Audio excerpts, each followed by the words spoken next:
It's been a while since I made a video, but on that topic particularly, there is none. Looks like I'm the first one to make and give you a w124 lover and driver some insights and how to save money while maintaining and keeping your car on the road. What we have here, we have a failed smoke pump, and that is the part number. It's a pretty clean part, as you can see. I took it apart to see what's going on, and before I had intention to replace the bearing. I ordered a brand new bearing that would go inside of my pulley because it was all shattered. But turns out to be was more than a bearing problem with it. There was the inside the pump problem with this flap that where the air creates the pressure for the pump to work.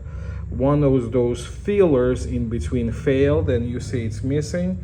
So now, not as a snug or tight fit for those flaps to go around, and got caught right here. Or if I switch the other way, you see it's catching in a way because there is almost like no tolerance there in between. So very precise fit.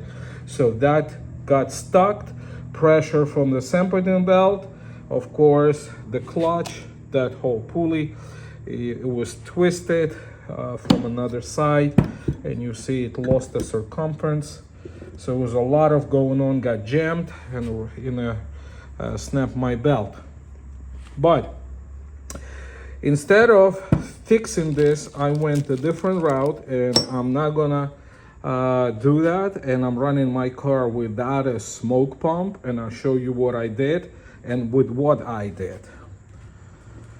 So we're gonna walk to the car here, and what you saw the smoke pump, and you guys know it's located on the passenger side of the vehicle right here at the top where you see that bolt. That bolt used to hold upper bolt, the smoke pump. It's secured with two bolts, the long 13 mil and the shorter mil that goes on the top of the alternator. You see my alternator right there. So now I'm running without a smoke pump, and how I did it, I tried a 2010 or 2011, they're the same, Mercedes e320 w124 chassis. I used to own a sedan, now I own a station wagon like that, which is a 13, and I'm not sure because I don't have a spare belt yet laying around to try it. So from that car I bought the Semperton belt, and it's actually perfect fit. And I'll get the car running, see if I have a key on me. Yep, and you'll see, a matter of fact, I did close to 280-mile ride with that belt yet. And you see, running smooth, no squealing noise or any type. As a matter of fact, the tension is perfect. So it's a perfect fit from the newer Mercedes, and I'm running without a smoke pump. That's why you see my alternator. And yeah, that smoke pump works only for 30 seconds to a minimum to 1 minute on the cold starts to inject some air into the exhaust system. So yeah, my car is not as green car, but yeah, so let the tree huggers save the planet. Me, I'll dealt the way it is, plus I don't drive the car much anyhow. So this is the smoke pump delete with a shorter belt. I'm sure there is a YouTube videos how to replace a Semperton belt, but it's a very easy job. I'm not sure if there's videos, didn't do research, but basically take this clip from the top, separate to the left. This is open, this is closed. Separate this, take the two clips right here. That shroud will come out. You'll have an access to the pulley right underneath of that, the shiny thing. That's your tensioner. Right in the middle of that, I can see it from here. Let me see if I can zoom out. There is a 15mm bolt. Use it with the extension, and I'm gonna put a diagram for the belt. Matter of fact, just came in the middle of the process, and yep, I'm gonna put a diagram for the belt.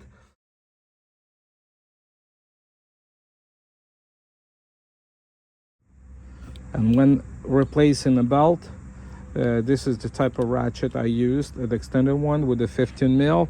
So basically it will go all the way in there and it'll come up to right here, and the way you loosen it, you go to the driver's side, which is gonna push the tensioner down to create more room.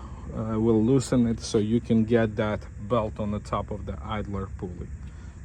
So put a belt around your harmonic balancer, work your way to the right, to the top, and of course first I did on alternator and to the idler from the side, so God forbid that the ratchet will jump out of a socket or something, so you don't have your fingers chopped off by the belt.